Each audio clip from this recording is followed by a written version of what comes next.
রাসূলুল্লাহ সাল্লাল্লাহু আলাইহি ওয়াসাল্লামের প্রতি মহান আল্লাহর ভালোবাসার অন্যতম নিদর্শন হচ্ছে মেরাজ।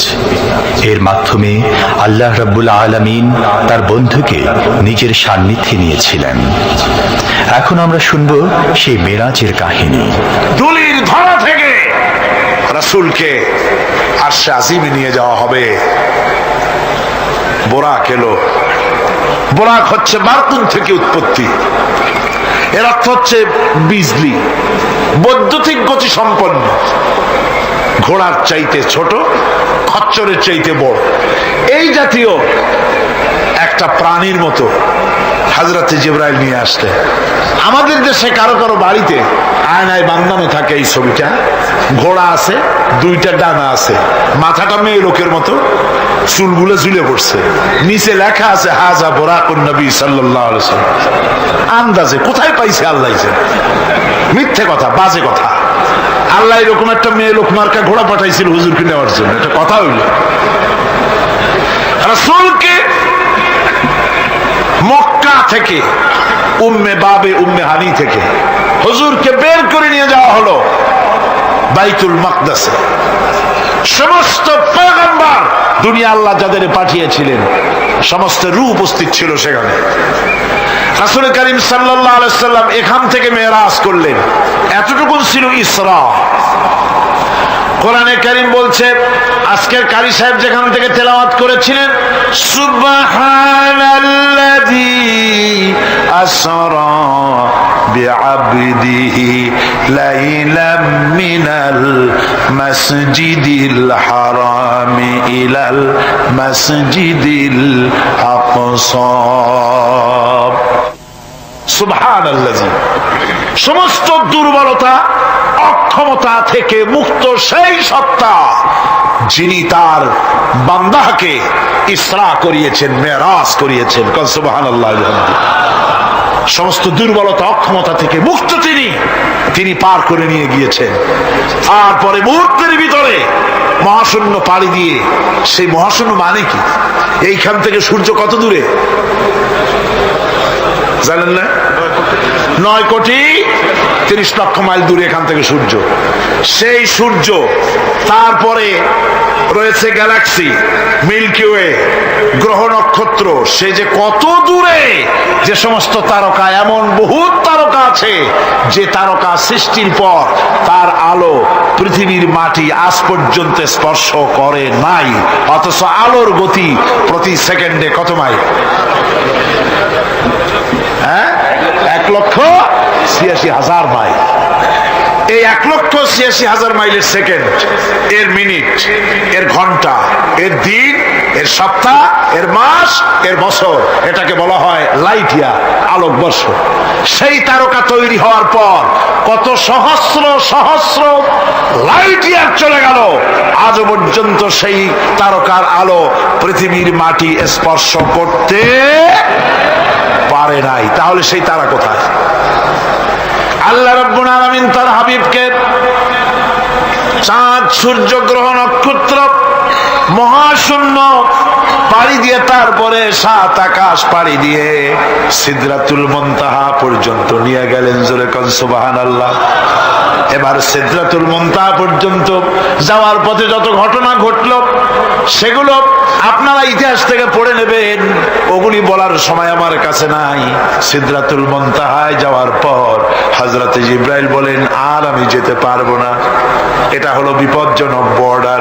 আমি যদি আর এক চুল অগ্রসর হই তাহলে আমি জ্বলে পুড়ে ছাই হয়ে যাব, আমার আর যাওয়ার অধিকার নাই। হুজুর সেখানে বসে থাকলেন। জিবরাইল বলে গেলেন, এখান থেকে আপনাকে নেওয়ার কুদরতি ব্যবস্থা হয়ে যাবে। রাসূল দুনিয়ায় ফিরে এসে হযরত বেলালকে ডেকে বলেছিলেন, বেলাল গো, এমন কি আমল তুমি করো আমারে শোনাও। হযরত বেলাল বলেন, হুজুর আমার আমল তো সব আপনি জানেন। কয় না, কি করো শোনাও। বেলাল বলেন, হুজুর খাস আমলের মধ্যে এতটুকু আছে যে আমি কখনো বিনা উজুতে থাকি না, যখন উজু চলে যায় উজু করি, আর উজুর ইহতিমামের জন্য 2 রাকাত নফল নামাজ পড়ি। হুজুর বলেন, বেলাল তুমি এই আমল ছাড়বা না, কারণ সিদরাতুল মুনতাহায় হযরত জিবরাইল আমারে যখন ছেড়ে চলে গেলেন, আমার একা একা বড় ভয় লাগতে লাগলো। তখন আমার মনে হচ্ছিল তুমি যেন আমার চতুর্দিকে হাঁটতেছো। আমার ভাইরা, রফরফ নামক বিছানা চলে এলো। কুদরতি এই বিছানায় চড়ে নবীজি আল্লাহ রাব্বুল আলামিনের দরবারে আরশে আজিমে পৌঁছে গেলেন। জোরে বলেন সুবহানাল্লাহ, জোরে বলেন সুবহানাল্লাহ। যেখানে পৃথিবীর কোন মানুষের যাওয়া সম্ভব নয়, গোটা পৃথিবীর মানুষের মর্যাদা আল্লাহ পাক বাড়াই দিলেন, আরশে আজিমে হুজুরকে নিয়ে গেলেন। তারপরে তিনি কথাবার্তা হুজুরের সাথে কি বললেন, সেই কথাগুলি নিয়ে আমাদের দেশে কথা হলো এই যে হুজুরকে নিয়ে আল্লাহ 5 ওয়াক্ত নামাজ দিছিলেন তো 50 ওয়াক্ত। মুসা আলাইহিস সালামের সাথে দেখা না হইলে তো কাম সারছিল, আমাদের আর উপায় ছিল না। আরে ভাই, শুধু নামাজ দেওয়াই যদি উদ্দেশ্য হবে, তাহলে রোজার মতো তো আল্লাহ দুনিয়ায় বসে দিতে পারতেন কিনা? হজের মতো, জাকাতের মতো পারতেন কিনা? শুধু নামাজের জন্য নয়, আল্লাহ পাকের কায়নাত দেখাবার জন্য আল্লাহ পাক তাকে নিয়েছিলেন। বেহেশত দেখাইছেন, দোজখ দেখাইছেন, ভালো কাজ করলে কিরকম শান্তি হবে, খারাপ কাজ করলে কিরকম শাস্তি হবে, চোখে দেখাই দিয়েছেন মুহাম্মদ রাসূলুল্লাহ সাল্লাল্লাহু আলাইহি ওয়াসাল্লামকে। মেরাজ থেকে ফিরে এলেন, ঘরে এসে দেখেন উজুর পানি, উজু করে যে গেছিলেন উজুর পানি তখনও গড়াচ্ছে। যে দরজা দিয়ে বেরিয়েছিলেন দরজাটা ধাক্কায় তখনও কাঁপতেছে। যে বিছানায় শোয়া ছিলেন সে বিছানায় মানুষ শুয়ে থাকলে যেমন উষ্ণ থাকে, সেরকমের উষ্ণ ভাব তখনও আছে। কেমনে হলো? কেমনে হলো? মাথায় ঢুকবে না। সুবহানাল্লাহ কোন ঢুকবে? জোরে কোন সুবহানাল্লাহ। এটার ব্যাপারে কোন বিজ্ঞান, দর্শন, যুক্তির প্রয়োজন নাই। প্রয়োজন শুধু এতটুকু, আল্লাহ তার হাবিবরে নেবেন, কত দ্রুত নিবেন, কত দ্রুত পাঠাবেন, এটা তিনিই ভালো জানেন, আমাদের কোনো জানার কথা না। ঠিক কিনা কর? তবে দৃষ্টান্ত যদি চান তাহলে আমি দৃষ্টান্তটা এভাবে দিতে পারি, বুঝাবার জন্য একটা দৃষ্টান্ত দিতে পারি। সেটা হলো এই, ধরেন বাংলাদেশে কোনো প্রেসিডেন্ট আসবে, পৃথিবীর যে কোনো দেশের এক প্রেসিডেন্ট আসবে। এটা আসার যখন খবর হয়ে যাবে তখন পত্র পত্রিকায় রুট বলে দেওয়া হয়, এই রুটে রাষ্ট্রীয় মেহমান রাষ্ট্রীয় অতিথি ভবনে আসবেন, এই রাস্তা দিয়ে সাধারণ ট্রাফিক চলাচল বন্ধ থাকবে। এয়ারপোর্ট থেকে নিয়ে রাষ্ট্রীয় অতিথি ভবন পর্যন্ত, মেহমান না আসা পর্যন্ত সমস্ত ট্রাফিক চলাচল বন্ধ। মেহমান পৌঁছে যাবে, তারপরে আবার স্বাভাবিক ট্রাফিক চলবে। এটা জানেন কিনা? জানেন কিনা? এইটা যদি পৃথিবীর সামান্য সলিমদ্দি কসিমদ্দি এই জন্য বলছি, আজ আছে কাল নাই। ঠিক কিনা গণ?